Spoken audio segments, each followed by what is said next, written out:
Her mother's funeral was on a Friday. Her father remarried 14 months later. Lena counted because no one else seemed to be counting, and someone had to. The woman's name was Margot. She came into the house the way someone enters a room they have already decided to rearrange. She did not raise her voice. She smiled at Lena with the warmth of someone who has made a decision and is waiting for the right moment to act on it. 3 months in, the moment arrived. Lena heard it from the hallway. She had been walking to the kitchen and stopped because she heard her name. She stood with the glass in her hand and listened. Margot's voice. Calm. Already decided, she needs her own life, Stefan. She is not moving forward. Her father's voice, lower. Who arranged this? Thomas. He says the man is good. Land outside the city. Lena waited for her father to ask whether the man was kind. Whether she would be safe. Whether anyone had thought to ask her before deciding what she needed. Her father asked one question. Is there enough land? Lena went back to her room. She set the glass on the nightstand carefully so it would not make a sound. She sat on the edge of the bed and looked at the wall until it was too dark to see it. At her mother's graveside, 14 months ago, her father had held her hand and said one thing. Not a speech. Not a promise about the future. Just, I will not let you disappear, Lena. Whatever happens. I will not let you disappear. She had held that sentence for 14 months. She let go of it now. She did not sleep. She was told on a Thursday. Her father sat across from her at the kitchen table and explained the arrangement the way someone explains a schedule change. Already decided. Requiring only her acknowledgement to proceed. A farmer, he said. Good land. Quiet man. Lena asked if he had met him. Her father said Thomas spoke very highly of him. She asked again. Her father looked at his hands. No. He had not met him. She left on a Saturday. She packed the same bag she had brought home from the hospital the week her mother stopped being able to speak. At the bottom of the bag, folded under everything else, was a scarf. Her mother's. It had been in the bag since the hospital and she had not taken it out because taking it out meant finding somewhere to put it and there was nowhere that felt right. She left it where it was. She zipped the bag and Margot did not come to say goodbye. That was its own answer. Her father drove her. He did not speak. At the gate he stopped the car and kept both hands on the wheel. He raised one hand briefly, not toward her, just upward, then put it back. She got out. She got her bag. She watched him drive away. She turned around. A man stood at the gate. Tall. Worn boots. A jacket that had done real work. He looked at her without the quick assessment she had been bracing for. He looked at her the way a person looks at someone they intend to actually see. He picked up her bag without asking. Come in. I'll show you the house. He walked ahead. She followed. At the gatepost, as she passed through, there was a name on a small weathered plate. Not the name she had been given. Not the name Thomas had passed through. Margot to her father to her. A different name entirely. She passed through the gate. She did not stop walking. But she had seen it. The house was plain and clean. He showed her each room without apologizing for the size of anything. When the tour finished he asked if she was hungry. She said no. He nodded and went back outside. That first night she sat on the edge of the bed and waited for the grief to come. She was ready for it. It did not come. She lay down in her clothes and looked at the ceiling until the sky outside started to lighten. She reached down and unzipped the bag. She took out the scarf. She held it for a long time in the dark without doing anything else. It still carried something, not a smell exactly, just the specific quality of a thing that had been close to a person for years. She sat with it in the dark of a room she had not agreed to sleep in and thought about her mother and about the graveside and about I will not let you disappear and about a car driving away with one hand briefly raised. She did not perform anything. She did not make a sound. She just sat there until the crying came quietly and finished quietly and left her empty in the way that empty sometimes feels like the first clean thing in a long time. She folded the scarf. She set it on the nightstand. She lay down and looked at the ceiling until the sky outside started to lighten. By the third morning she stopped watching him from the window and went outside instead. He did not comment. He held out a pair of gloves and went back to what he was doing. She put them on and stayed. On the fourth day a black car came and stopped before the gate. Not at it. Before it, on the road. He saw it first. He set down his tools and walked toward it. A man got out from the passenger side in a dark coat and handed him a phone. Dorian took the call standing still, back partially turned. 40 seconds. He handed the phone back before the car door closed. She caught 2 words. Not the content of the call. A name. Said the way you say a name when it belongs to someone whose time costs more than yours. Not Dorian. The car left.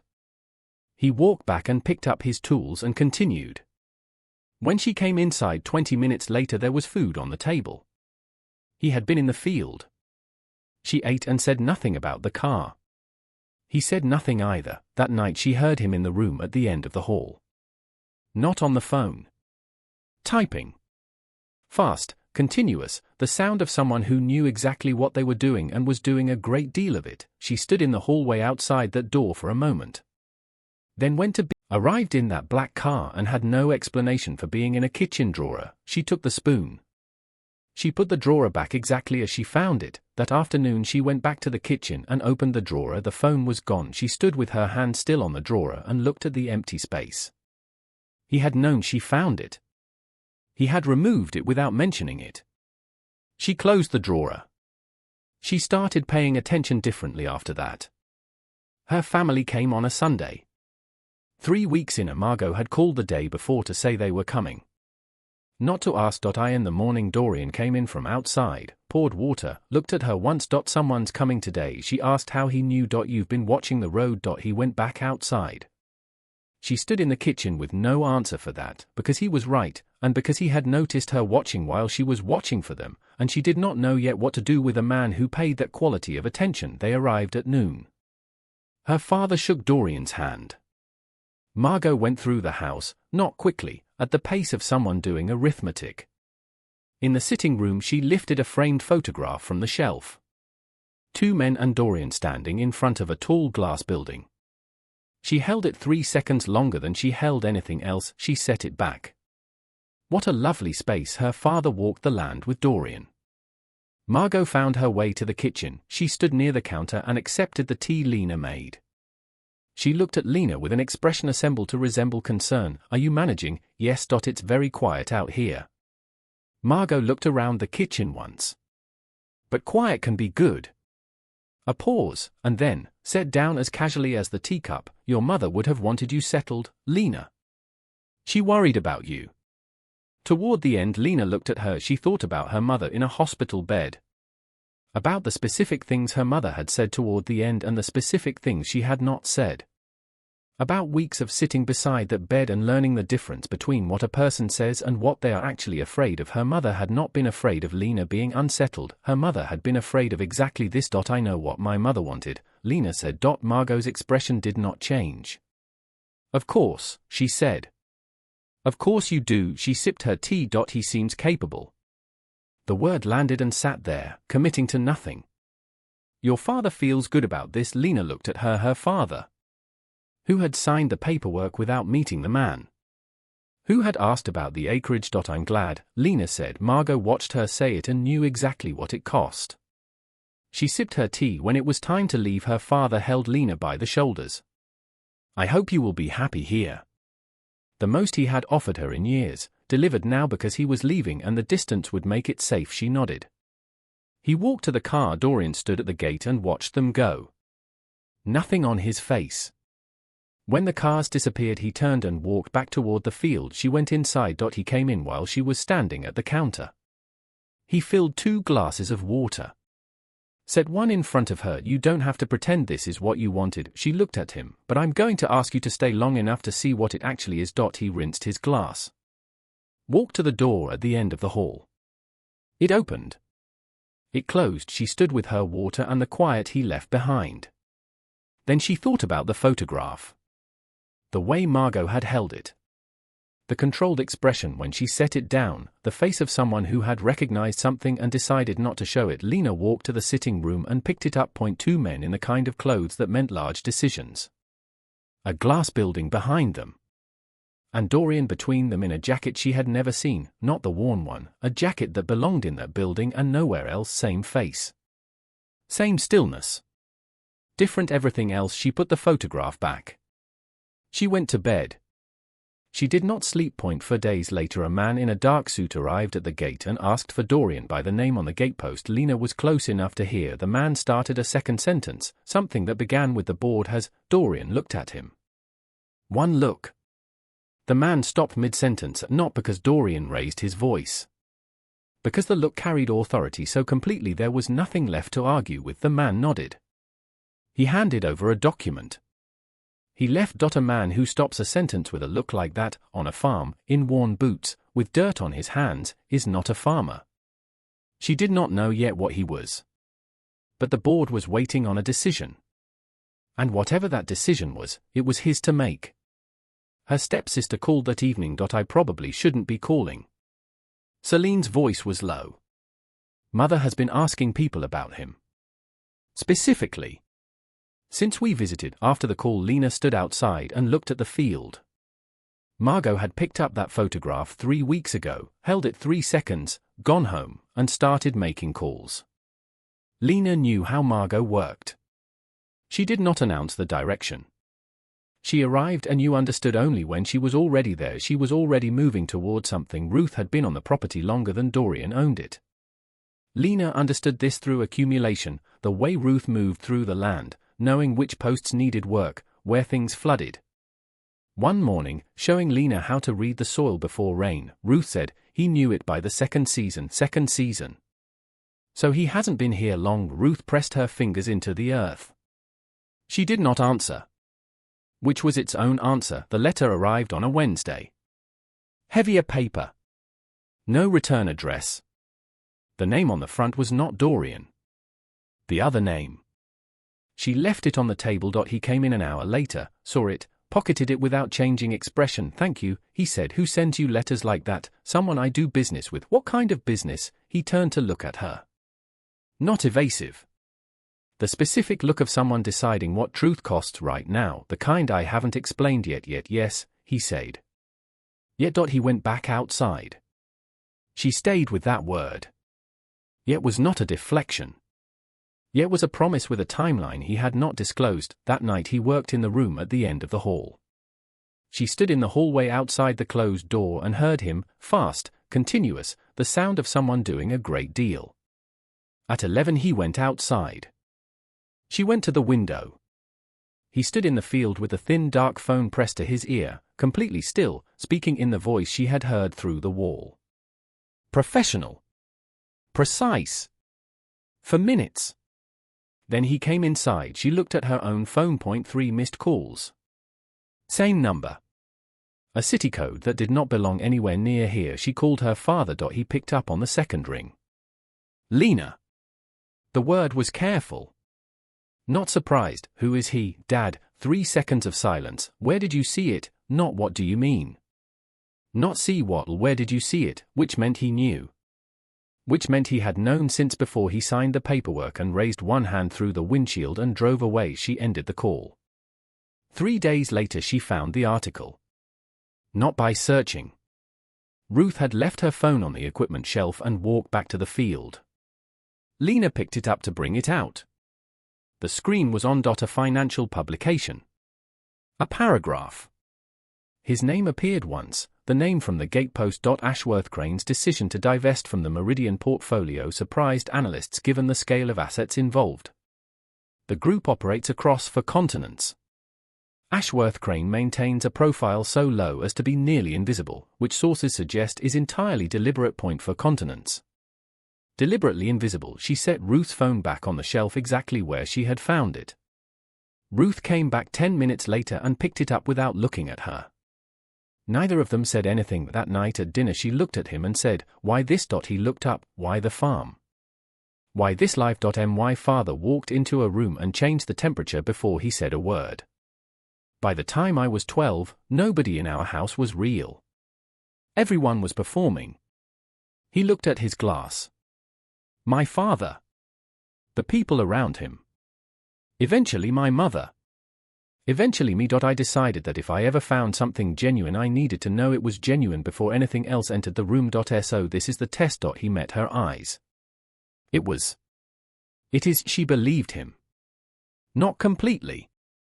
But enough. That was the most inconvenient thing she had felt since she arrived. She did not tell him about the article. For days later Margot called. Not her father. Margot directly, which had not happened once since Lena left. Lena answered because not answering was its own kind of information. I wanted to check in. The warmth in the voice was a tool being applied. They both knew it. I want you to know that everything we did came from wanting good things for you. Why are you calling, Margot, a beat? I just wanted you to hear it. From me the call ended. Lena understood what it was. Not a check-in. A positioning. Margot had found enough. She was establishing her version of events before events arrived. She was already at the destination. She was just waiting for Lena to catch up. That night Lena's phone lit up. Celine point for words. She knows who he is. Lena looked at the phone. Looked at the closed door at the end of the hall. She thought about 4 continents and a life built to be invisible and a door that had been closed since the day she arrived. She got up. She walked to the door and knocked. 3 seconds his voice, from the other side. Yes. I need you to tell me who you are. The pause that followed was not the pause of someone caught. It was the pause of someone who had been waiting for this specific knock and was taking one breath before they opened it. The door opened. He stepped back. She saw the room. 1 wall. Floor to ceiling. Documents, files, photographs pinned and ordered by the logic of someone who had been building something for a long time, and in the center, a photograph she recognized. Not from the sitting room shelf. From her mother's house. From the year before her mother got sick. Her mother at some event, standing near 2 men, smiling at something outside the frame. Lena had not seen that photograph in 4 years. She looked at him. He said nothing. He did not have to. She said, "How long have you known who I am?" "Since before you came through the gate." She stepped back from the door. He stayed in the frame and let her have the distance. "You knew who I was." "Yes, before I arrived." "Yes, before my father signed the paperwork." The pause was precision, not evasion. "Before the paperwork," he said. "Yes." "How your mother?" "We moved in adjacent circles for a period. She was a good woman." She looked at the photograph on the wall. Her mother's face. "The man on her left." "That's you." "Yes, you knew who I was. You knew what had happened to my family. 6 weeks. You said nothing. I was going to tell you when you were, no. Flat. That is what my father says about everything. He has ever failed to tell me. That the time wasn't right." She looked at him. "You don't get to decide when I'm ready. Nobody gets to make that decision for me." She went to her room. She closed the door quietly. She sat in the dark. Her mother's face was on that wall. The smile she had spent months trying to reconstruct and had almost lost. He had kept it. In a room she had been locked out of for 6 weeks. In the morning he sat across from her and told her everything. The holding company. The 4 continents. He delivered it with the same economy he brought to everything, which made the gap between the scale of it and the flatness of his voice more disorienting, not less. When he finished she said, "How much?" He said the number. She looked at his hands on the table. At the calluses. At the worn jacket. "The farm," she said. "Real. Everything here is real." "Chosen." "Yes, you agreed to an arrangement you had the power to refuse. On your own land. With every advantage. With a woman who had no idea who you were. And then you waited to see if what developed was genuine." He did not deny it. "Yes." She stood at the window with her back to him. "I want to be angry at you. I have every reason." She did not turn around. "But I can't tell you that what you were looking for wasn't real. Because I was looking for the same thing. And I found it here. In a life I didn't choose." She turned. "That doesn't make what you did right." "No," he said. "It doesn't." Margot arrived 2 days later with her lawyer. No call. A car at the gate at 10 in the morning. Margot stepping out dressed for a negotiation. A man in a dark suit behind her, briefcase, the particular posture of someone who has been told this will be straightforward. He was wrong. Lena opened the gate. She did not speak. She walked them to the kitchen and sat down. Gerald was already at the table. Dorian stood at the far end of the room, against the wall, and said nothing.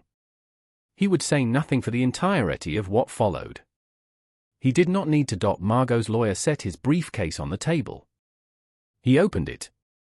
He produced a document and placed it in front of Lena with the specific confidence of someone who believes they are holding the only thing in the room that matters. My client's position, he said, is that the marriage arrangement was conducted under false premises. That your client, he nodded toward Dorian, withheld material information at the time of the arrangement, rendering the marriage structurally invalid. In the absence of a valid marriage, any asset claim, Gerald, Lena said. Gerald opened the folder in front of him and placed a single document on the table. He slid it across to Margot's lawyer without a word. The lawyer picked it up. He read the first page. He turned to the second. He read the addendum at the bottom. He read it again. The room was very quiet. Margot was watching her lawyer's face. She saw the change in it before he said anything. She reached out and he handed the document to her without speaking. She read it. Her name was not on it. Lena's was, dated 3 weeks before Lena had come through the gate. Unconditional. Requiring nothing, not the marriage, not continued residence, not any outcome. The assets transferred regardless of what happened next. Regardless of what Margot filed or argued or constructed. Margot set the document down. She looked at Lena for the first time since Lena had known her. Margot's face did something it had not done in any room, in any conversation, in any calculated visit or carefully arranged phone call. It showed her exactly what she was, not anger. Not cruelty. Just a woman sitting at a kitchen table on a farm she had arranged as a removal, looking at the document that had been signed before Lena even arrived, understanding that the thing she had spent weeks building had been dismantled before she began building it. She had never had a position. She had walked in here believing Lena had nothing. Lena had owned half of this property before she learned the farmer's real name. Margot's lawyer closed his briefcase. The snap of the clasp was the loudest sound in the room. He said something quiet to Margot. She did not respond. She was still looking at the document. Then she looked at Lena. You knew, she said. Not when you arrived, Lena said. But yes. Margot picked up her bag. She stood. She adjusted her jacket the way she always adjusted her jacket, the one composure reflex that had not abandoned her. She walked to the door. She did not stop this time. She did not turn around. The gate closed. Gerald collected the document from the table. Dorian pushed off from the wall and poured 2 cups of coffee and set one in front of Lena and sat across from her. He did not say anything. She picked up the coffee, and neither did she. Some things did not need a verdict spoken aloud. The room already held one. Her father arrived that afternoon. Alone. He parked at the gate and stood outside the car for a moment, no performance left, nothing protective over his face. She opened the gate. Gerald was gone. Dorian was in the field. This conversation belonged to no one else. Her father sat at the kitchen table and looked at the kitchen, the plants on the sill, the order of it, the life in it. You've built something here, he said. I had help. She sat across from him. I need a statement. Written and signed.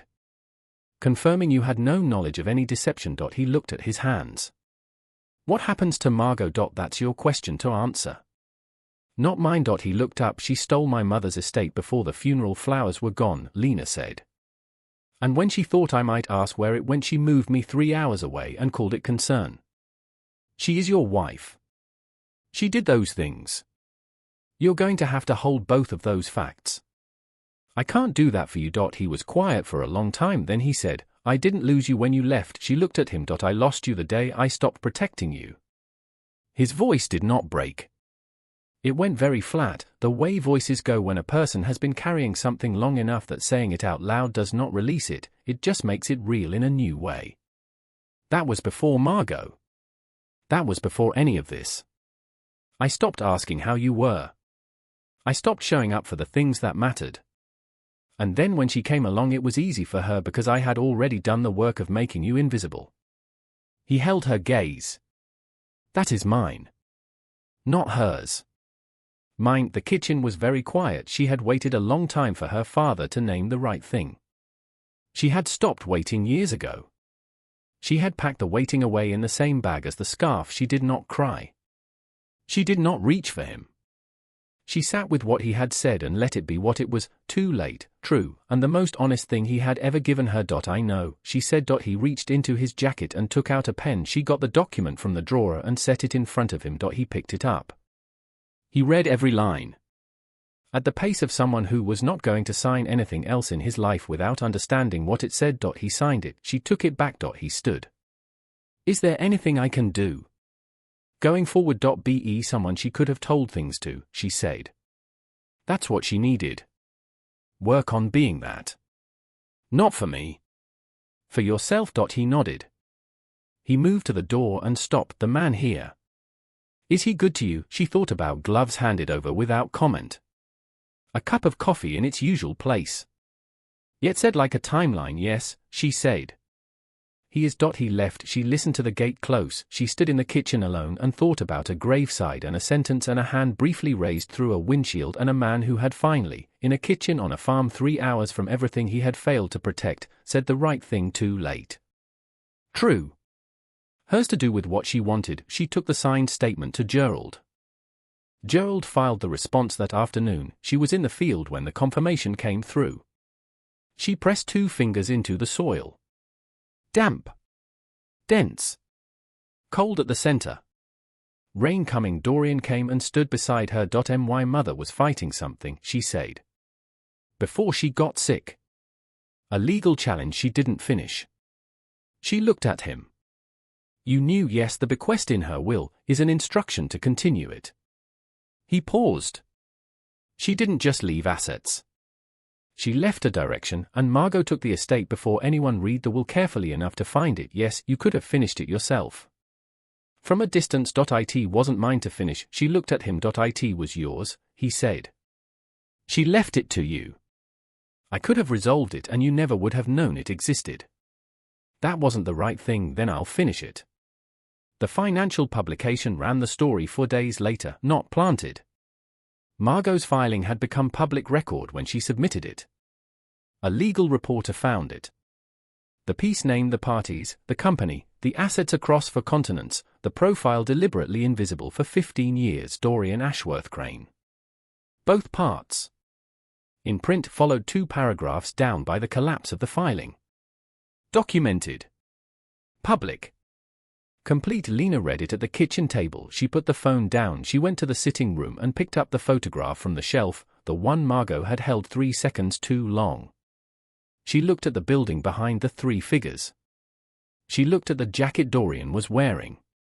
She looked at the 2 men beside him. She put it back. Then she went to the room at the end of the hall, door open now, had been open for weeks, and she took her mother's photograph from the wall. She carried it to the sitting room. She set it on the shelf beside the other photograph, her mother, in the open. Where the light reached. Where anyone coming into the room would see her first. She straightened it. She stood back and looked at both photographs together and did not say anything because there was nothing to say. Her mother had known this man. Had stood near him at some event and smiled at something outside the frame and had gone home without knowing that years later her daughter would come through his gate with a bag from a hospital and learn to read his land before rain. She left both photographs where they were and went back to the kitchen. Dorian looked up. He saw her face. He did not ask what she had done. He poured her coffee and set it in front of her. She sat down. She said, "When I find the right words, I need to tell you something. I'll be here. I know," she said. "That's part of what I need to tell you." Something moved in his face. Not the managed stillness she had catalogued in the first weeks. Something underneath it.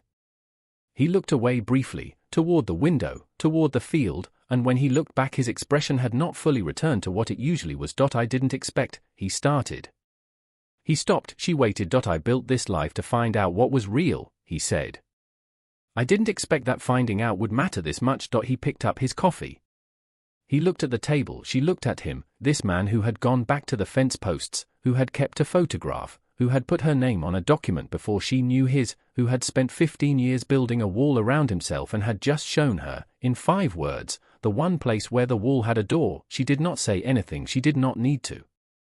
She picked up her coffee and they sat in the kitchen with the field outside and the 2 photographs in the sitting room and the morning light coming through the window the way it came through every morning now. 6 months later the legal challenge her mother had started was resolved. The outcome was what her mother had been working toward. It stood. Gerald sent 3 words. Your mother's work. Lena read it at the kitchen table. Dorian across from her. The field outside. She thought about a woman who had been mid-fight when she ran out of time.